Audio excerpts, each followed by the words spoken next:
In today's show, Blazers play a pair of games over the weekend and Dalano Banton shows out. Has he earned a roster spot, and what does it mean for the team going forward if he has? Welcome to Locked On Blazers. Let's get into it. You are Locked On Trailblazers, your daily Portland Trailblazers podcast. Part of the Locked On Podcast Network, your team every day.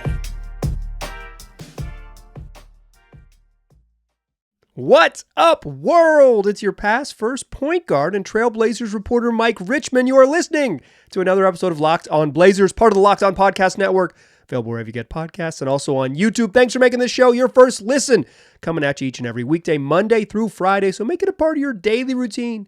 Tell your friends to do the same as Locked On Blazers, your team every day. In today's show, Blazers play a pair of games over the weekend. They go 1-1, lose Friday, win on Saturday night, get their guys back. Scoot Henderson, Deandre Ayton return to the roster. And Dalano Banton continues to hoop. A 30-piece on Friday night, followed up by 25 plus a big performance in OT against the Raptors on Saturday. Brings us to an interesting question. Has Dalano Banton earned a roster spot? And if he has earned a roster spot, what does it mean for all the other decisions up and downstream of that one? That's what we're going to talk about today's show. We'll start with the recaps of the two games over the weekend because Banton was a big part of them, and Saturday was a darn entertaining game. Friday is entertaining if you're a Jalen Green fan, and then we will get into the Banton stuff, talk about the return of Scoot Henderson and Deandre Ayton and all of that. So let's start by doing what we do. Your fastest recap in the West. Friday evening, the Blazers take on the Houston Rockets. Portland's up 31-28 after one. Blazers lead 63-55 at halftime. Dalano Banton has 14 on 4 of 6 from 3. Anthony Simons has 16. The Blazers are 12 of 21 from 3. And they had played so well that it was like there's the regression is coming, right? 12 of 23 is just probably just like too good to shoot and only be up 8. So you knew that they were the offense was gonna take a step back shooting wise. They were gonna take a step back, but didn't come all in a hurry. They were down 5, from up 8 to down 5 after 3. The offense stalled out, but the game, they were still like right in the game. But Houston opens the fourth quarter on a 17-6 run. Blazers are playing this game without Jeremy Grant, without Jabari Walker. They're still without Deandre Ayton. They're still without Scoot Henderson. Jeremy's missing this game with a right hamstring strain and a right hip strain for Jabari Walker, has holding them both out. So, Portland's shorthanded. They're already shorthanded just sort of naturally, and they're missing a bunch of their players. And they played darn well in the first half, but you knew the aggression was coming, and it just showed up in the fourth quarter. They outscored 17-6 to open the fourth quarter, and then with 5 minutes left, they've scored 6 points in the first 7 minutes of the fourth quarter, and Chauncey Billups decides to pull the plug with his team down 16. They're down 109-93. It's just like, yeah, we're not going to win. We play tomorrow night. He pulls Anthony Simons, puts in Ashton Higgins, and the Rockets cruise. After such a nice first half, the Rockets just put the clamps on Anthony Simons. They said anybody else, and they sent 2 to him. They were really aggressive. Without a bunch of other creators, it was hard for Ant to play off the ball. But I thought they also didn't play him off the ball that much. And when they did, it's like Dalano Banton looks to score. He took 27 shots, and this game is 10 of 27. He made 4 threes in the first half. He went 0 for 4 from 3 in the second half. The Blazers only scored 44 points in the second half. They regressed hard. Houston played really smart and tough defense, and then Jalen Green got rolling, and they win. That's your fast recap in the West. Rockets win 123-107. Jalen Green had 27. He had a couple monster dunks in the fourth quarter. He crammed all over Anthony Simons. Oh my goodness. Ant tried to challenge him at the rim, and it did not go well for him. Green also had a big lob dunk in transition. He had a contested 3 late. I thought the game really changed because the Blazers didn't have Deandre Ayton, so they're just going to be small. That's just the nature of it. Moses Brown is just not a positive NBA player at all, and you can tell that Billups doesn't really trust him to play big minutes because of of his deficiency. So it's like, okay, we're going to play super small, or we're going to rely on Duop Reef. Duop Reef picks up a 5th foul early in the 4th quarter. He's struggling a little bit. And the Rockets get 3 offensive rebounds on 1 possession and ends with a Jock Landale 3 to go up 99-88. And I thought that was kind of just like, yeah, that might be the decisive one. They're kind of still vaguely in the game 3 minutes in, but the offense at that point, they've scored 1 point in the opening 3 minutes of the 4th quarter, and they give up 3 offensive boards. They're going small. They give up an offensive rebound to go down double digits. They have to put Moses Brown in, and it doesn't really get better. Like from that point, they scored 5 points over the next 3 minutes. I guess it got a little bit better, but the game was kind of over, and that's where it changed. But we don't need to lean too much into that one. Blazers lose. Dalano Banton 30-piece. Anthony Simons 23, but it's only 7 in the second half when they really started to get after him. He was 1 of 5, and I think the 1 is what maybe stands up with the 5 field goal attempts in the second half. That's the big deal for me. But Blazers, the good thing about the NBA is you keep on playing. The Blazers kept on playing. Saturday night back at it against the Raptors, and the Blazers get a little bit healthier for this game, as predicted by me, and kind of just a good guess. Scoot Henderson back Saturday night. As predicted by me. I'm patting myself on the back for a pretty wild guess. But Deandre Ayton returns after missing 5 games.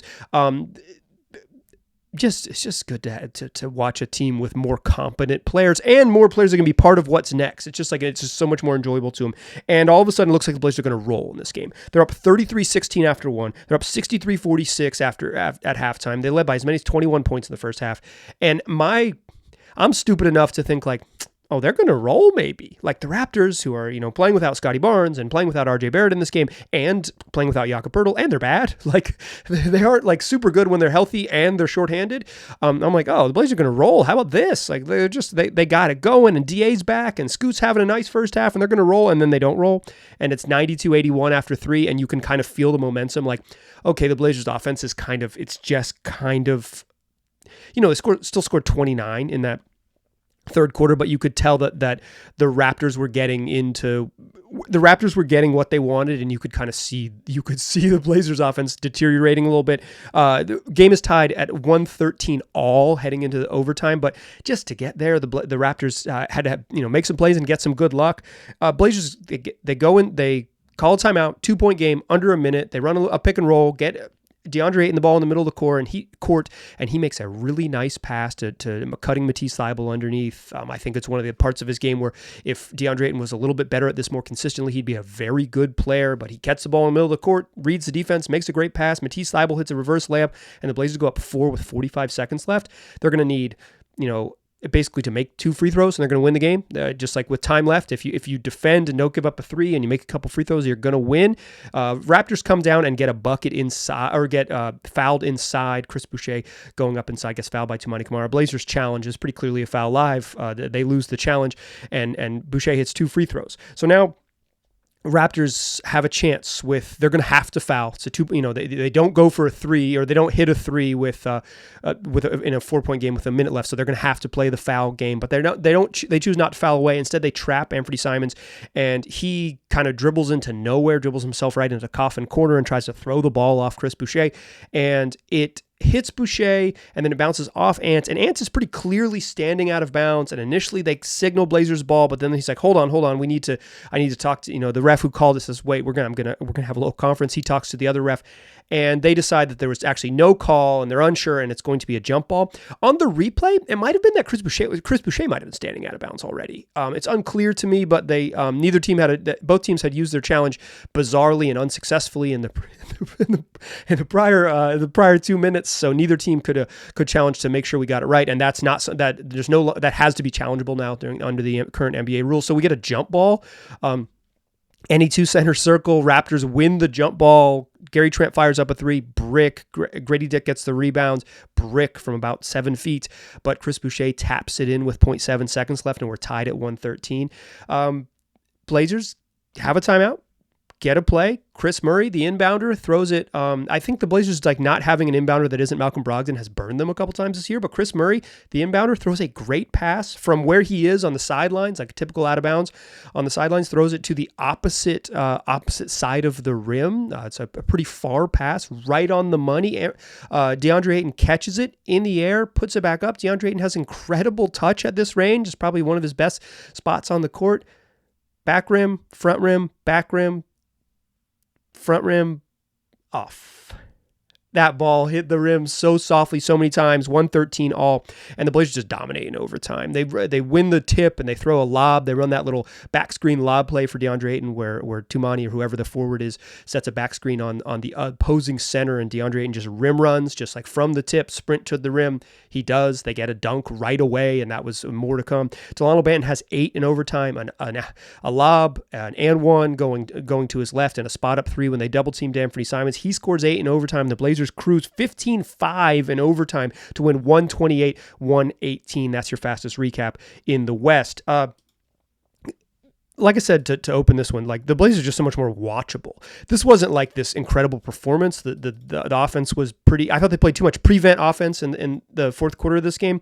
What I mean by that is like they were committed to running clock. In the fourth quarter, they're up, 6 or 8. They're up like 13 with half the quarter remaining, and they're just like, okay, we're gonna milk clock like every time, like we're gonna crush our 15 seconds before we get into stuff. The problem is that they're already a terrible half court offense, and so it's like you're not a good half court offensive team. You don't have a ton of good shooters, and then you just kill clock. You just like let 12 seconds burn off, which is the right thing to do if you are like competent or have like a go-to like pet play that you can know you can get a good shot off. But the Blazers don't have that. And so I felt like at the end of the game, they were just kind of milking clock in order to make the offense even worse. And the Raptors were able to force them into bad shots, force them into situations where they knew they had to shoot, and it's just much easier to defend.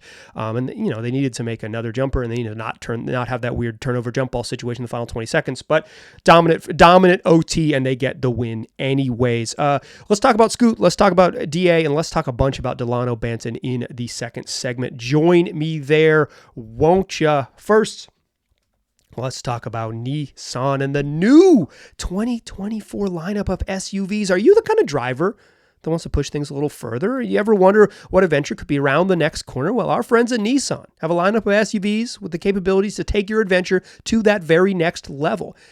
Think of the 2024 Nissan Rogue, which is perfect for city drives and for your great escapes. It's got class-exclusive Google built into your always updating assistant that you can call on for almost anything. Gone are the days of connecting your phone when you get in the car. Instead, you've got Google Assistant, Google Maps, and Google Play right there, built into a 12.3-inch HD touchscreen infotainment system. All your needs right there in an easy-to-use screen. The 2024 Rogue is the perfect midsize crossover for your next adventure. But if you want to go a little bit bigger, what about the 2024 Nissan Armada? It'll change what you expect from a full-size SUV. Picture a rugged 4x4 that can seat up to 8 with first-in-class luxury and style. Tow bigger, explore further in the 2024 Nissan Armada. Take the Nissan Rogue, the Nissan Pathfinder, or the Nissan Armada and go find your next big adventure. Shop nissanusa.com. All right. Blazers over the weekend, I thought Friday was just like a classic kind of where they're at health-wise. No Scoot, no Ayton, no Jabari Walker, no Jeremy Grant, and they're just not a very fun hang. Dalano Banton was really good in that game, but he was more prolific, or he had a big game, I should say, but he was more prolific than good. He hit 4 threes in the first half. He was 0 for 7 on twos. He took 27 shots to get 30 points. I am reminded when I say this of a Phil Jackson explanation from many years ago, probably 15 or so years ago at this point, when he was discussing some criticisms of Kobe Bryant shooting too much. And he said, I think people underestimate how hard it is to shoot the ball 35 times. And I think that really kind of explains Dalano Banton's game on Friday night. The Blazers are really light on dudes who could create their own shot. And in a game like that, without DA and without Jeremy Grant, it's like, how many dudes on the team can you give the ball and say, hey, we need you to get yourself into a shot? 2? Probably 2, probably just Anthony and Dalano. So Delano kind of he's in there to do stuff, right? He's in there to attack. He's in there to be aggressive. He shot really well. Hit 9 threes in 2 games over the weekend. That's pretty good. But like, I don't think he had a particularly good game on Friday evening, and it was like he just had a big game because they need him to have a big game, and he got a big opportunity to have a big game, but he was inefficient, and he just was kind of like relentless in his attack. But a 30 piece is not nothing, right? Like, I think it's like, he finishes with 30 points and 8 boards and 5 assists on 10 of 27 shooting. But like, I'm not like totally dismissing it. I'm just saying like, this wasn't the game where you were like, yeah, that dude can save the franchise.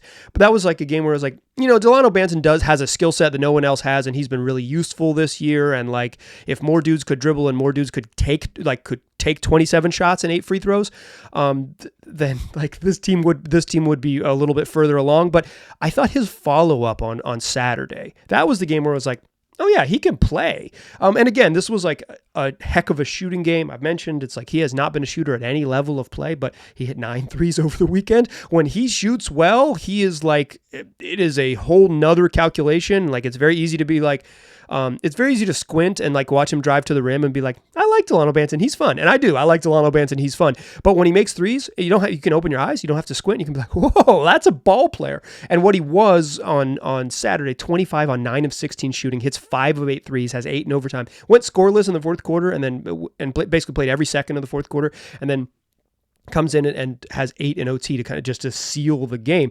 His 25, Deandre Ayton comes back and has 30 and 19. And after kind of like a not very fun hang on Friday night, the watchability just soars on Saturday. It's like, oh yeah, this team is a lot more enjoyable. I mentioned that 25 from Dalano Banton, 30 and 19 from DA in his first game back after missing 5 games. Scoot Henderson, he comes back and goes for 13 points and 5 assists. He didn't, he only had 1 turnover. He's 5 of 12 from the floor. I think, he had a low pull-up midi and then a pull-up 3 on back-to-back possessions early in the first half. And it's like, this was like a normal rookie kind of figuring it out type of game. I thought Scoot looked solid. He had some poor decision making, maybe with some other jumpers, and he didn't get to the free throw line as often as he has recently, attempting almost 6 a game.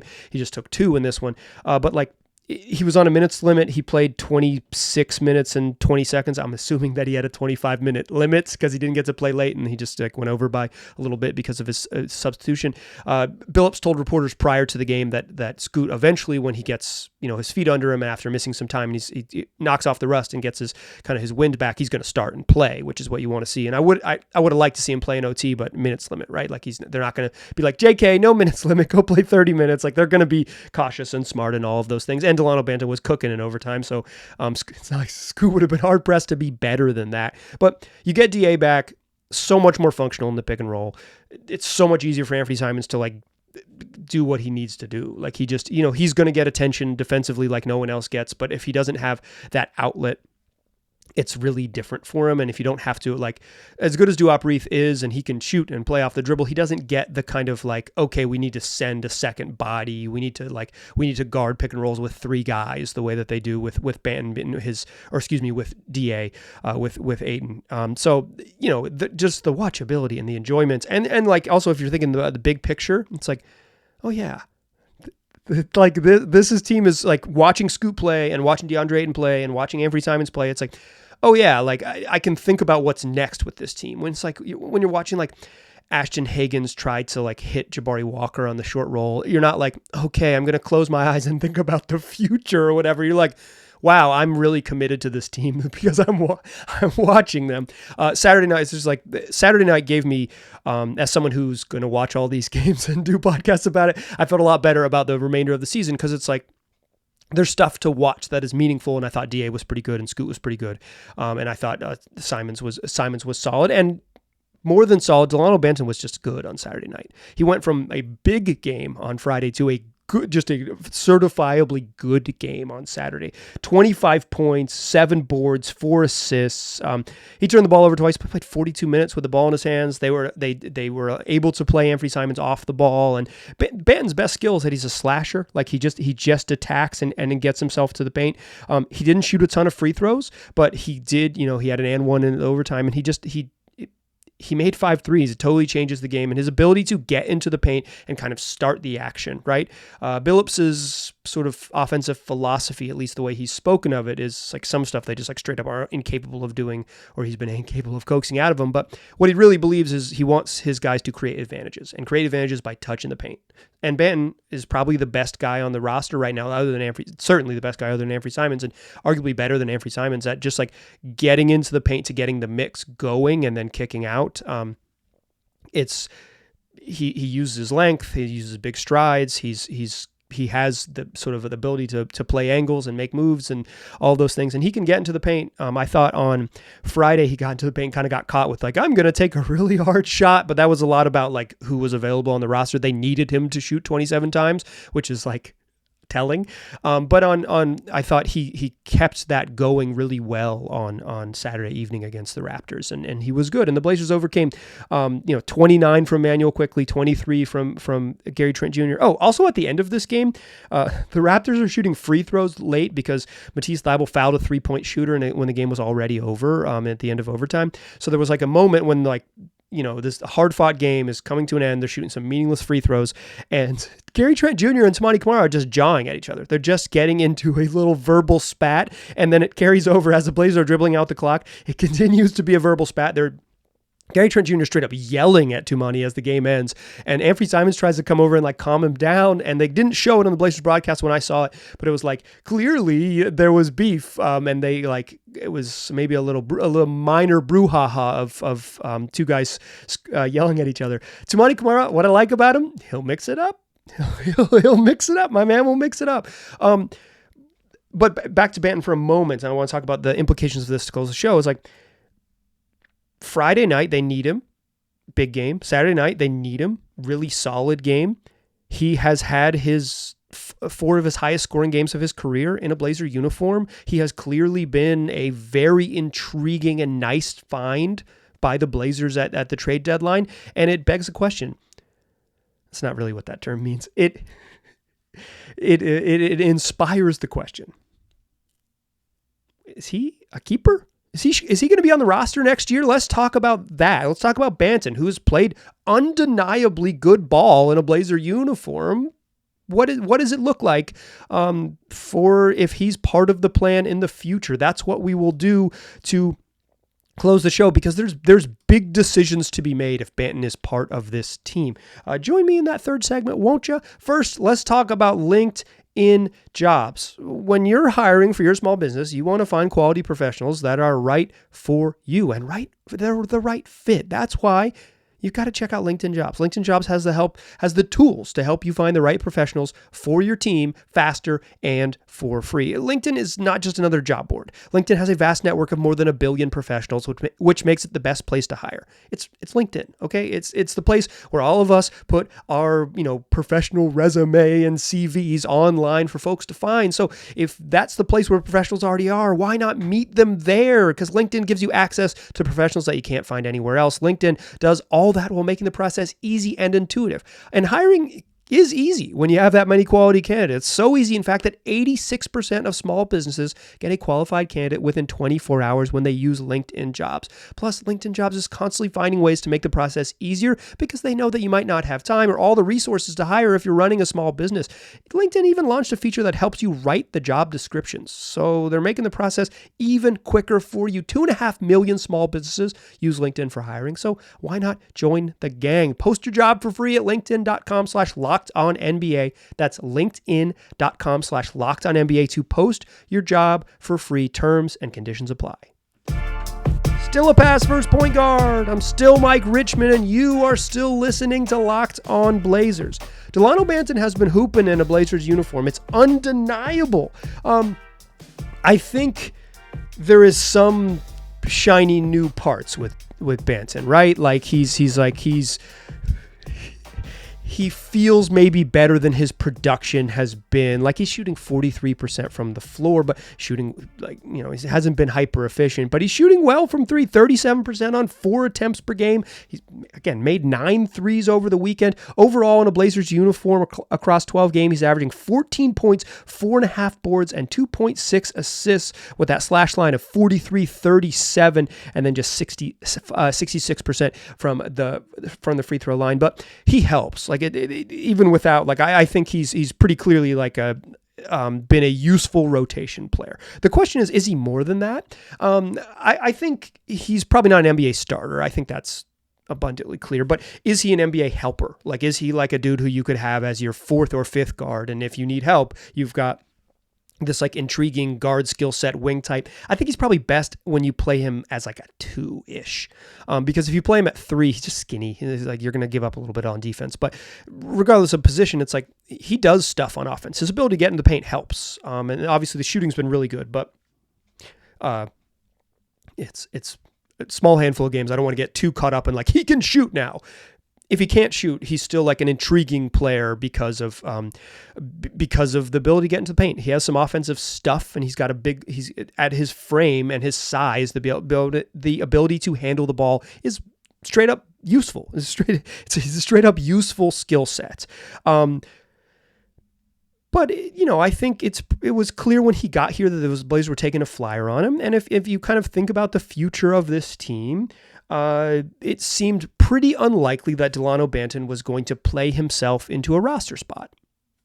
The Blazers, without including Banton, have 14 players under contract for next year. They're likely to be above the tax line, meaning that they're going to have to make some moves, period, to not be a tax team. They're just not going to be competitive enough to pay the tax next year.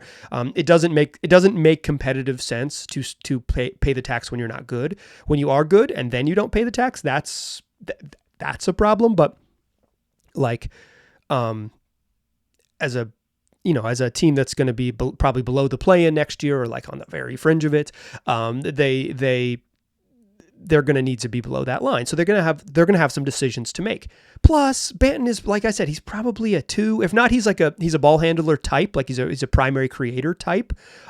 Going back to the Phil Jackson thing, way before I ever heard the term primary creator or shot creation, the skill to get shots off was something people were talking about in the NBA. This is like how Dean Smith knew that offensive efficiency was a thing in the 60s before we had maybe the words to understand points per possession as a sort of regular talking point some 50 years later. More than that now, looking like 65 years later. But like Banton has some utility as a creator, as a guy who can kind of get off the offense going with the ball in his hands. The problem is the Blazers just have a lot of guards right now on the roster. Scoot Henderson needs to play and have the ball in his hands. When Shaedon Sharpe comes back, he's clearly been better as an on-ball, go-get-it type of scorer than an off-ball guy, where the Blazers have had maybe some trouble coaxing really aggressive nights out of him when he's an exclusively off-ball player. Anthony Simons is like basically has said he views himself as a point guard, and he's an on-ball creator type. Malcolm Brogdon, the best version of Malcolm Brogdon, has the ball in his hands. They have to settle that quartet first before even thinking about Banton. But Banton has been undeniably useful, and if you think of him not as like he's the starting 2 guard next year or something, kind of like getting a little ahead of yourself with like a fun 12 games, and you think like Dalano Banton has been good enough to be part of the to be like a deep bench player on the Blazers, and they have to prioritize a way to keep him. I think that's a very reasonable opinion to have. You could say, I've seen enough. He's intriguing. He's fun. Like if you're a longtime listener, shout out to my everydayers, you know that I like him. I straight up like his game. I think he's fun. I'm predisposed to enjoy big point guards who, have unique skill sets, and he's exactly that, right? So I'm a pro Banton person, but just like trying to logically, think about the future of the team. It's like, do they even have a spot for him? And if they do, it's that 9, 10, 11, 12th man type of thing, right? It's the back end of the bench. But if that is something you think, if you hold strongly, or you're like, no, Mike, you're an idiot. He's the 6th man of the future. Like he just had freaking 55 in back-to-back games. Why are you sleeping on him? Even if you believe that, like they have big decisions to make. And I think that is one of the big challenges like looming over this team. So I'm going to this is like an unsatisfying way to maybe conclude these thoughts, but like, I don't really know what they do. I can earnestly sit here and say, I don't know how this resolves itself, because they have to make some decisions. I thought they had to trade Malcolm Brogdon because because I could see this decision looming in the future, right? That they were going to have a roster crunch. They still have this roster crunch. They have some intriguing wings, but nobody has really separated themselves and proved that they're really good. So you kind of want to hold on to them and say, hey, let's figure some more stuff out with Chris Murray and Sumati Kamara and Jabari Walker, who's maybe more 4-5 than 3-4 like the other guys, but still like intriguing young forward. And you still have Ryan Rupert in the mix. You still need backup centers and big men to like fill out that depth spot. So, you still need those spots. And then you have the young guards. So has Banton played himself into a roster spot? No, because the roster's uncertain. What Banton has done is play himself into making the questions even harder to answer. Would it be cool if Banton was on the team next year? Yeah, absolutely. I think he's played well enough to like prove that he's an NBA type of player, and when given specific opportunities, he can deliver because of his unique offensive skill set. But on this particular team, you just can't pencil him to leapfrog ahead of the other young guards. It would be irresponsible to roster building. So if Banton is part of the team, which would be a totally reasonable thing to be, he is part of the team after a series of roster decisions and a series of moves, because they're going to have to make tough decisions. And Banton throws throw another wrinkle into the decision tree. Trees have wrinkles. Is that how metaphors work? But like he adds another piece to this puzzle, because they were already up against it with being like, hey, you're gonna have to make some tough decisions and move some parts around, to being like, oh yeah, and Dalano Banton, he could be useful for the end of the bench. Pencil him in. I think I'm kind of in like the sort of broader sense. Like I'm kind of rooting for Banton to stick because he's fun and I like him. He's the type of player I enjoy. But to sit here and say that I'm confident he makes the team that's just incorrect. What I'm confident in is that he makes the decisions even more challenging for the Blazers. Not only do they have those 14 players, they have 4 draft picks, 2 first rounders and 2 second rounders. Can they even keep 2 rookies with the situation that they have now, or do they have to the Blazers are a team that has some intriguing parts, but no like foundational piece yet. And one of the real challenges when you're building forward without a foundational piece is figuring out which role players and which guys who profile as B pluses, which guys who profile as like, hey, that's a good 7th through 9th man to hold on to, because the picture on the other side is still a little bit blurry. I've used this before. It's like, I know that there's something on the other side of the hill, but like, I don't even know which hill it is yet. Like I have a general idea that they're going to have to cross over a hill, but I can't even necessarily see through the fog to figure out which hill they're going to cross. And Banton adds more to the fog. He makes it even murkier, their future, because he's been good enough and intriguing enough to get excited about, but not good enough to be like a surefire, put it in pen type of roster player. But he's been fun.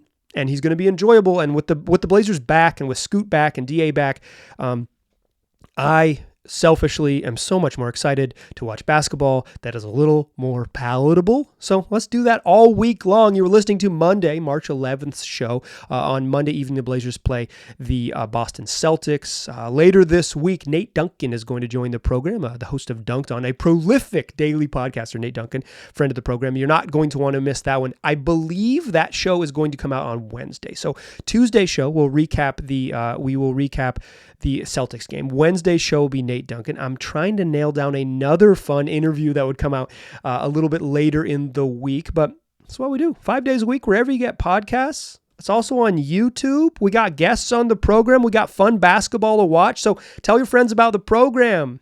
I appreciate you listening. I'll talk to you soon.